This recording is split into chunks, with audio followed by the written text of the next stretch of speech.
Hi there, everybody. This is Bill Houston, and you're watching the Bill Houston podcast. Thanks for tuning in. Please donate if you can to the link below, tinyurl.com. Donate to Bill Houston. If you don't do PayPal, my USPS address is P.O. Box 22, Endicott, New York, 13761. Or you can just Google Bill Houston's fracking resume. All of those details, my PayPal and my snail mail address, are all right there. And I really need your support in order to continue doing this work. And I'm under a lot of pressure, which I'm not going to get into right now, but I have a lot of pressures on my life right now, friends. So really could use your support if you appreciate the work that I've done. If you just Google Bill Houston's fracking resume, you can see what I've done in the past 10 years. And I have a pretty long history of doing good public service work. We got this very important NYSEG rate case coming up. They only happen once every 3 years. They're proposing a rate increase for electric rates up to 24%, and for gas rates, I think it was up to 4%. If you want to make a comment, this is your opportunity. If you want to file comments by mail, so here's how you do that. You address the envelope and direct the comments to the Honorable Kathleen H. Burgess, Secretary, Public Service Commission, 3 Empire State Plaza, Albany, New York, 12223.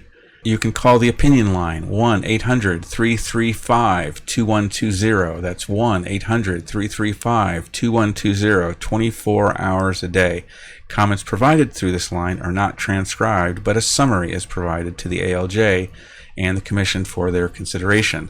Comments submitted by these alternative means are requested by August 26, 2019, though comments will be accepted throughout these proceedings. Once again, the 2 docket numbers you need to reference are 19E 0378, that's for electric, and also 19G 0379, that's for gas. You can also email comments to secretary@dps.ny.gov. That's secretary@dps.ny.gov. William, is it Houston? To be followed by David Elder. William Houston, speaking as myself today. So a lot of this stuff, I'm just going to reiterate some of these things that have already been said. Fixed rate delivery increases disproportionately impact low income and low income people and even middle class people. I haven't heard anybody say tonight, I might have missed it, but I think the Commission should be advocating to these gas and electric suppliers that there shouldn't be any winter cutoffs. Because what we have today is we have a foreign-owned, for-profit corporation making life and death decisions over citizens in New York State. So if the more people they cut off in the wintertime, which potentially is a life or death thing, they potentially can increase their returns to their shareholders. So that's a very serious conflict of interest that the Commission should be really exercising due diligence to make sure that this isn't being done. So I would like to see no winter cutoffs for people. Vegetation management, I would like to, the vast majority of this rate increase is going for electric, and it seems like the biggest project that's being discussed for that is this vegetation management that seems to have been neglected for a decade or more. I'm very concerned about environmental contamination, contaminants, and so a lot of these companies, it's the cheapest way to clear the rights of way is by using chemical defoliants that are sprayed from helicopters or low-flying airplanes. So that creates a hazard and a nuisance for people that live along these rights of way, but also it's adding poisons to the environment. So I would like to see the Commission making sure that they use non-chemical ways of dealing with this vegetation management problem. The De Ruyter pipeline, I'm very strongly opposed to this because according to Jeff Platsky's article in the press that it could be up to $500 million. So it went from 50 million to 200 million, and it could be even higher. That's going to be passed along to the ratepayers, and that thing is way overbuilt. I don't want to repeat myself too much because this has already been said before tonight. I came here really triggered, and I'm triggered about this term non-pipe alternatives, and I'm very grateful that two other speakers tonight brought this up. But, you know, it seems like a psyop to me that all of my friends and peers out here are saying we need to have non-pipe alternatives.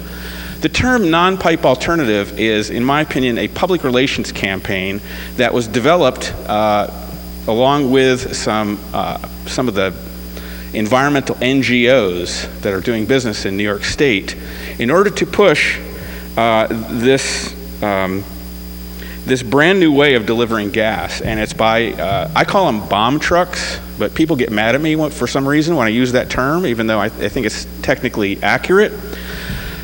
High pressure bulk haul type 4 carbon fiber composite virtual pipeline tube trailers. Maybe now you know why I say bomb trucks, because that's really a little difficult to say, but that's what those things are. This is a brand new way of delivering gas. And I know that these bomb trucks are not specific to this particular rate case, but since I am speaking before a member of the commission today, I would like to bring this up because this seems to be increasing. Downstate, Con Edison has had at least 3 installations: Roosevelt Island, Glenwood Landing, City of Rye. NYSEG has one existing in Mechanicville, New York, Saratoga County. Plus we have a proposal in Oneonta, another proposal that's in Lansing that's being developed for the use of these high pressure CNG carbon fiber composite virtual pipeline tube trailers. Can I just say bomb trucks to be shorter? Can you understand what I'm saying here? These brand new way of delivering natural gas to local distribution systems. I do not believe that there has been a proper technical study, because what I see is innovation as a way to get around regulation. Because when you call the regulators and say, how come you're not stopping this thing? And they flip through their books and they're like, what type 4 CNG, what? It's not in the regulation books. The regulators are specifically empowered by the statutes. So if the statutes are silent on high pressure bulk haul type 4 CNG virtual pipeline tube trailers, that means they're not regulated. So they've developed this thing and they're just doing it. Let me just cut to the chase here. The real issue with using these trailers for supplies, either as peaker, some kind of peak shaving thing, or during maintenance, is the pressure. These trailers, they say they're 3,600 psi. They're really up to 4,500 psi due to this thermal compensation.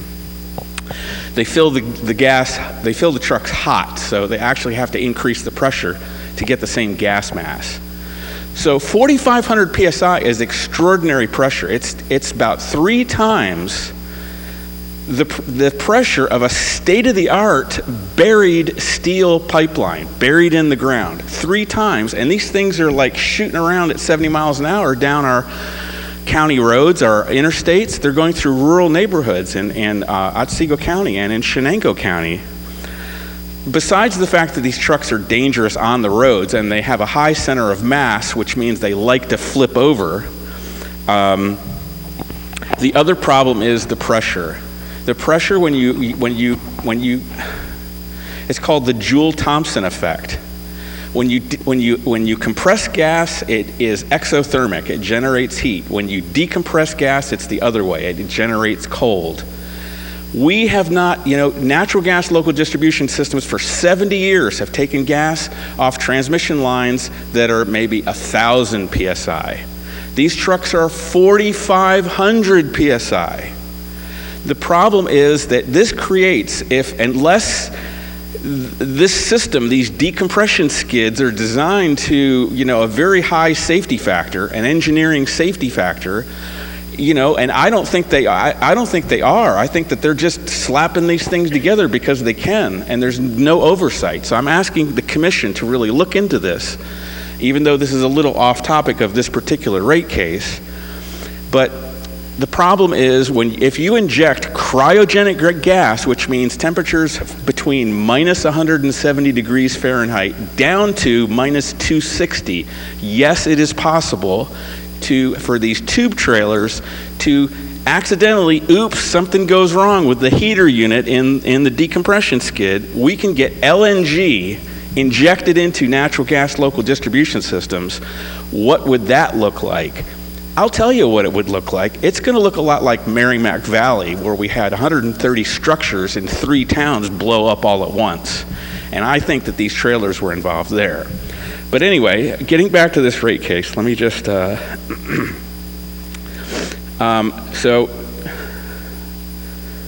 all I want to say is that the commission should deny this rate increase for all of the good reasons that people have brought up.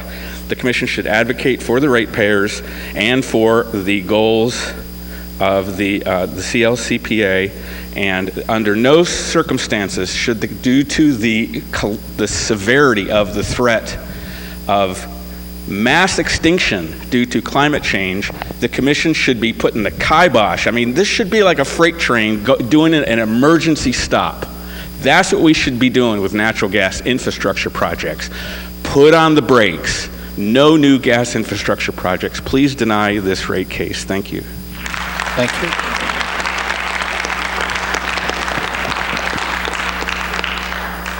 David Elder is next, to be followed by Kara Monk.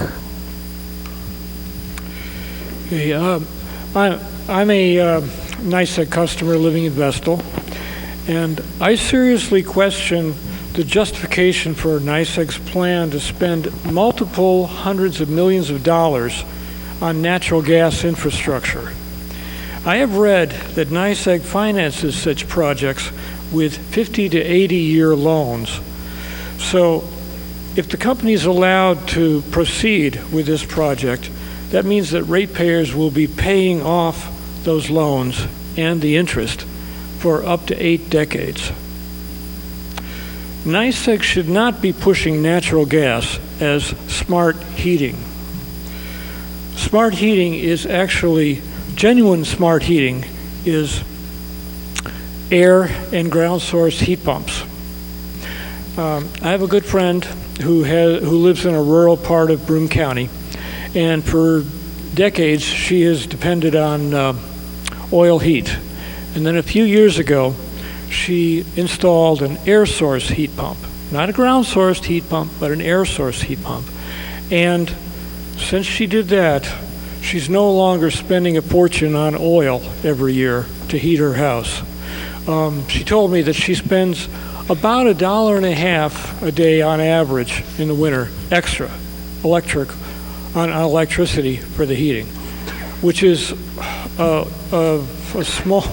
it's a lot less than what she paid for the oil. She's never told me exactly how much she paid for the oil, but she's told me many times that she's saving a lot of money with the air source heat pump. And I've never even told her, well, if you actually, made it a ground source heat pump, that might increase her savings even more. But she doesn't even feel the need to do that. The air source heat pump has made such a difference in her heating system. And so this, to me, is what NYSEG should be talking about when they talk about smart heating. And the PSC also should be providing whatever incentives they can for people to make the switch from fossil fuel heating sources to air and ground source heat pumps. Thank you. Kara Monk, and the next speaker will be Maria Teijmel. Hi everybody, I'm Kara Monk. I'm 31 years old. I live with my boyfriend. I have a 3-year-old, and My boyfriend also has 2 teenagers that live with me half the year. I work full-time at a private practice, a psychiatry office. I deal with people all day with mental illness, substance abuse disorders, low income, middle income, and I wanted to speak for every one of those, and for small businesses. I work to support my family. We live off my paycheck for all the bills. I feed them, clothe them, shelter them. School's coming up, birthdays, whatever else. It gets very expensive.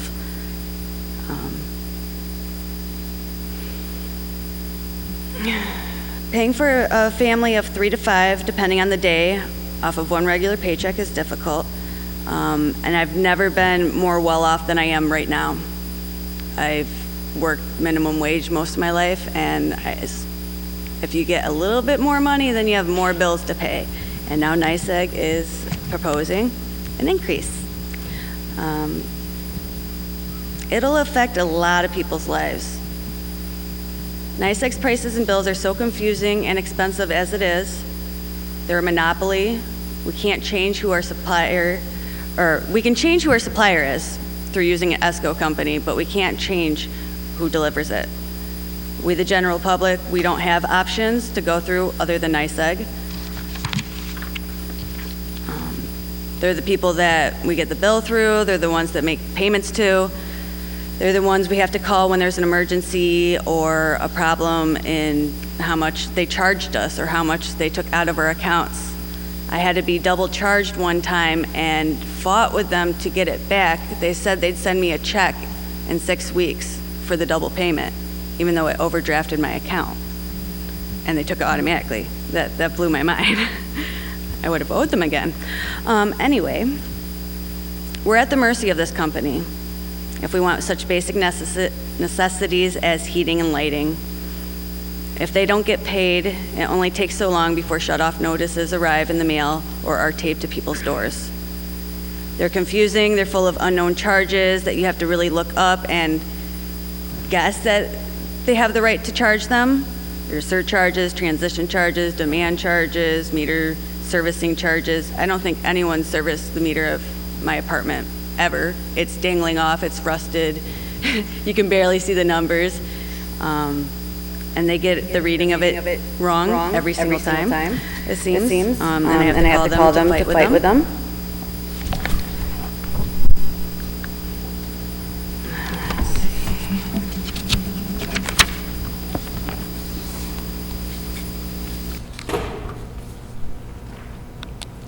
Sorry, I lost my train of thought. What about the people who don't look at their bills or just put it on auto pay? How much do you think they get out of little charges here, little charges there that probably they have no right to charge? That's just speculation. But, I always wonder if they mess up the meter charges sometimes, like if you know it's the one to the right apartment that you're at, how would you know? You have to ask NYSEG, right? Well, they're the ones who you have to go to for anything with electric and gas. It's almost impossible for low-income people looking for apartments to have utilities included in rent. It's just too much for landlords, too much. They don't want to deal with the variable rate and usage.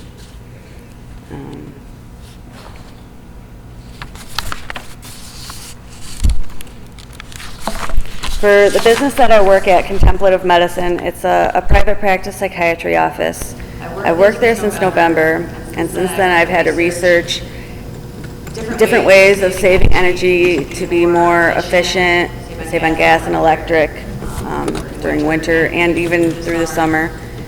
We paid to get an energy audit. It took a struggle of trying to get a hold. There wasn't even a number to call for NYSERDA for commercial businesses. So I emailed with no response a few times until they had to start up a new division. I think it's the subsection of NYSERDA for small businesses. It's, I don't even know if I wrote it down, green energy something. Most of the recommendations, once I finally got the report back after a few months, were like, if you spend this much money, you'll get it back in 22 years. One of them said 62.5 years. Didn't really seem like a very good investment to me. If NYSEG's proposal for this increase gets approved, we are all going to feel it, unless you're rich, in which case you have lots of money and you don't worry about money, and that's great for you. But for everyone else, it's a means of survival. If I hadn't qualified for HEAP last year, I wouldn't have been able to keep up with my bills. I would have gone into more debt, and I would have gotten that nice shut-off notice. Most people that I know of are middle class or poor, that are struggling to make ends meet. We don't live in a society where there's only rent and utility charges, but there's everything. We can't even put our garbage out in Binghamton without blue bags that we have to pay for. Everything needs payments and upkeep, and I can't afford for NYSEG to raise the rates. I really can't. So I hope you deny the request to increase it. If it gets approved, anxiety, stress, depression, substance abuse, crime, I believe those will all go up. I think the stress of having more to pay for when you're already struggling is just too much. The need for HEAP, the need for emergency HEAP will increase. The economy of Binghamton has gone down the tubes. We don't have much of a mall left. Most businesses have closed out of there or nearby. If you look like downtown Binghamton, there's nothing here. Now is not the time for an increase in gas and electricity rates. Most small businesses might not survive this, and where's that going to leave this town, much less any of the other towns in New York State? That's all I have.